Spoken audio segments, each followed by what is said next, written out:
What's going on, guys? It's Jimmy here with your $1,400 third stimulus check update, fourth stimulus check update, and related news. People are already starting to get their $1,400 stimulus check direct deposited into their bank account.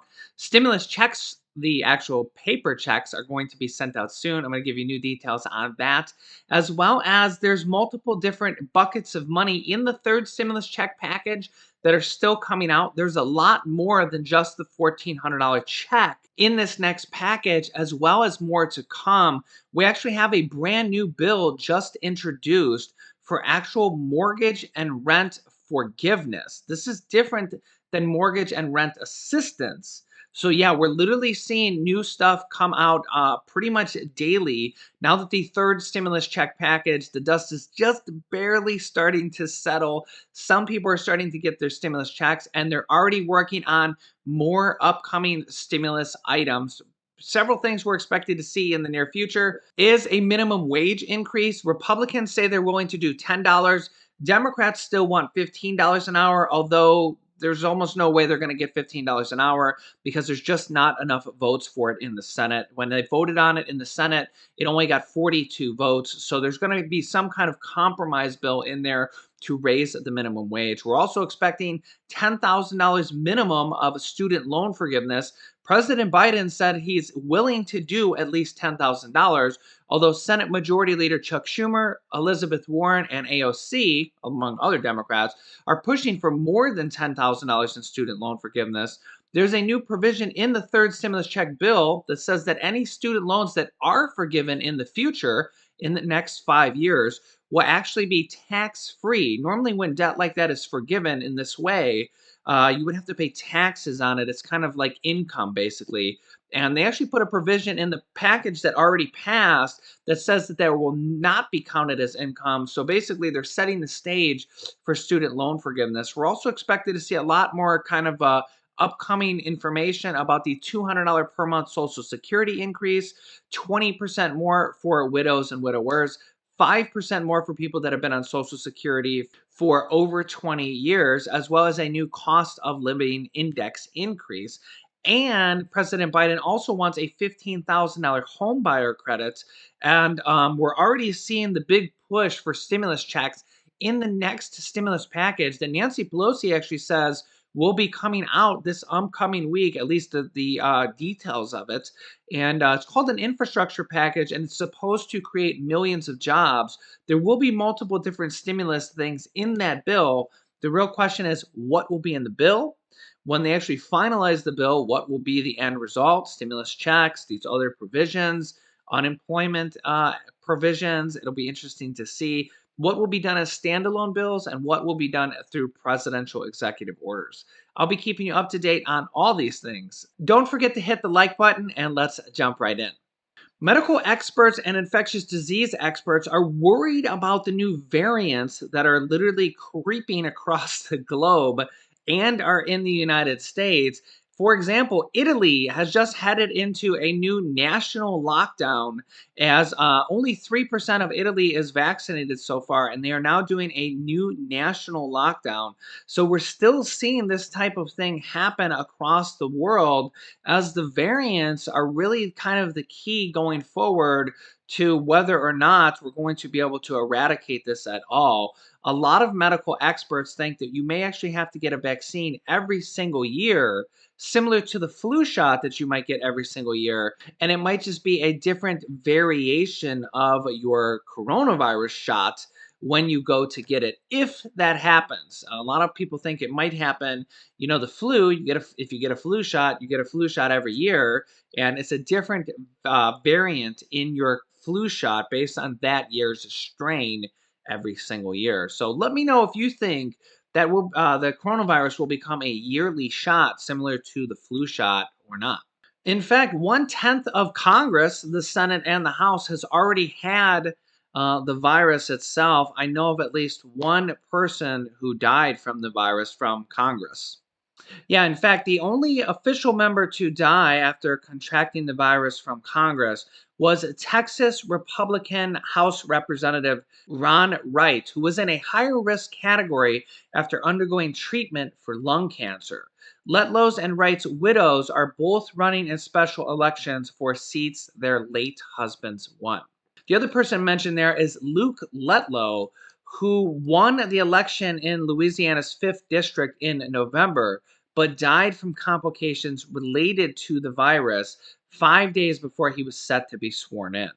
Representative Ilhan Omar has reintroduced a bill seeking to cancel rent and mortgage payments during the pandemic. This bill was previously introduced back when the Republicans controlled the Senate and it was not able to be passed or did not move forward.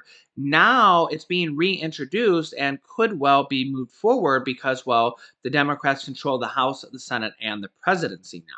Representative Ilhan Omar has reintroduced for the second time a bill that would guarantee full payment forgiveness on rent and home mortgage payments throughout the pandemic. So, again, let's read that again. This bill would guarantee full payment forgiveness on rent and home mortgage payments throughout the pandemic. Under the bill titled the Rent and Mortgage Cancellation Act, there would be no accumulation of debt for renters or homeowners, as well as no negative impact on a person's credit or rental history. The legislation also calls on the Department of Housing and Urban Development to establish and oversee a landlord relief fund to cover any losses landlords would receive as a result of a payment cancellation. This is actually a very big deal that we don't hear much about, or we don't talk much about, at least on this channel, is the people out there that are average everyday people that have gone out and bought maybe one rental property or two rental properties or something along those lines, and they take out a mortgage on that and they have to pay a monthly mortgage. And normally, a lot of times, is they'll pay their mortgage and maybe they have like $100 left over or $200 left over at the end of the month when they get their rent. And they kind of make their money over time as well as the property value increase that generally happens over time. But the problem for a lot of landlords is that, well, a lot of people aren't paying rent, and we have these mortgage and rental forbearance and moratoriums, rent eviction moratoriums happening. I just seen a story the other day that said was a landlord in California who's a retired guy, and he basically has not gotten paid on his one rental property. You can see it there on the screen. He has a full-blown mortgage on this, and he hasn't received rent since April of 2020, and the person can't be evicted because of eviction protections, and the tenant owes him $17,000 in rent, and the landlord literally couldn't swing it anymore, and he had to sell his property there for a significant loss with the renter still inside. So the new owner had to keep the renter still inside with not paying rent. And well, as you can see, it's not really the pandemic has been hard on a lot of people. In fact, the landlord or the owner of the property says, quote, "I'm 67 years old, a senior citizen, I'm disabled, and I depend on this property for income." That was 2 months ago, and he says they're not thinking of the landlords at all. And since then, I've decided to sell. I've had such a relief lifted off my shoulders, even the money that I'm losing. So what? My mental health is more important. He had to sell the property for $70,000 below market value. So, if they were to set up a landlord relief fund in addition to the mortgage and eviction and all the other things that are going on right now and that are coming out with the third stimulus check package, it would go a long way for the average everyday person, like that guy in the story who is a 67 years old and had just one rental property and literally had to sell the property because he can't pay the bills and he's not getting any more rent. Let me know your thoughts on that because that's kind of the different side of the coin that we don't really cover here on this channel very much. You don't really see that in the news very much either. So let me know your thoughts down below in the comments. I think that's an interesting story. So under this new bill proposal that would guarantee full payment forgiveness on rent and home mortgage payments through the end of the pandemic, Ilhan Omar, who has proposed the bill, under this legislation, It also hopes to increase the availability of affordable housing by creating an optional buyout to enable the purchase of private rental properties by nonprofits, public housing authorities, community land trusts, and states or local governments. Omar said when she introduced the bill, along with more than 20 other co sponsors in Congress, that the country is facing, quote, an unprecedented crisis that puts millions of Americans at risk of housing instability and homelessness. And to avoid an even larger crisis, we must cancel rent and mortgage payments during this pandemic. The Democratic Congresswoman added, this isn't a radical idea. It is what is needed to prevent an even bigger crisis. And while now that Mitch McConnell is not the leader of the Senate and the Democrats have control of the House, the Senate, and the presidency, this type of bill sponsored by the Democrats could actually happen. This is just one of the kind of things on the horizon, along with all the other things that we're expecting to see in the near future: student loan forgiveness, Social Security raise, home buyer credits, the fourth stimulus check package, and more. One of the other buckets of money in the third stimulus check package is for health insurance and Cobra insurance. Health insurance costs are expected to drop for millions of people underneath the third stimulus check package that has now been passed. The American Rescue Plan removes the income cap for 2 years for health insurance premium tax credits through the Federal Health Exchange or through a state marketplace. The amount you pay will be limited to 8.5% of your income.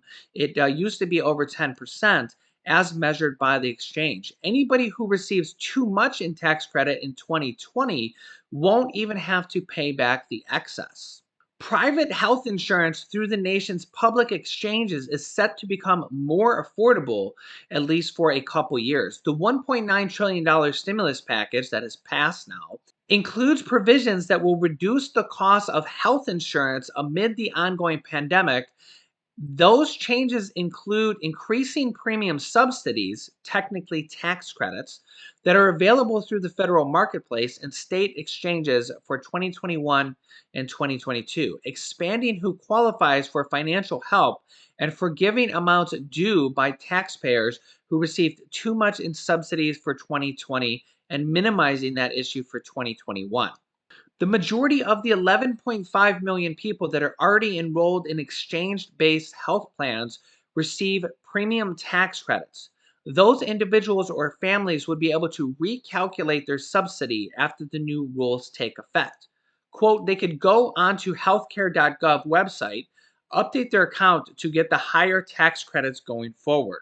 The third stimulus package also includes free Cobra health insurance for those who qualify and have lost their job due to the pandemic. The American Rescue Plan will give recently laid off workers free insurance from April through September. People are already starting to receive their $1,400 stimulus check through direct deposit. We're expected to see the paper checks go out through the snail mail within the next few days. I will keep you up to date on that. There's also a big pending deposit for direct deposits for March 17th, which is St. Patrick's Day. So there's going to be a flurry of, over the next few days, a lot of direct deposits go through within the next few days, potentially by or on March 17th. Let me know if you've received your $1,400 stimulus check already. Comment down below. If not, I will keep you up to date on all these things as the potential delays as well as all these other buckets of money coming from the third stimulus check package, as well as mortgage assistance, rental assistance, property tax assistance, and utility assistance. I'll also keep you up to date with the $10,000 of unemployment tax credits for basically tax-free unemployment income for the first $10,000 from last year. And we're also expected more guidance from the IRS on the $3,000 to $3,600 child income tax credits that'll be paid to the parents for each child, $250 to $300 per month. So there's a lot more information coming out about the third stimulus check package and the next stimulus check package, as well as those other things like student loan forgiveness and Social Security increase that we're going to be seeing a lot more of coming soon. If you haven't subscribed yet, subscribe down below. It's completely free to do so you don't miss out on updates on the third stimulus check and the fourth stimulus check and these other packages. I will keep you up to date. You can click this top video here to watch my newest stimulus check video next. And this video teaches you how to start your own business selling products on Amazon FBA. I have dozens of students that have replaced their 9-to-5 income selling products on Amazon, and I teach them how to do that. And me and my wife sell products on Amazon as well. Click on one of those videos next. Thanks, guys, and I will see you in the next video.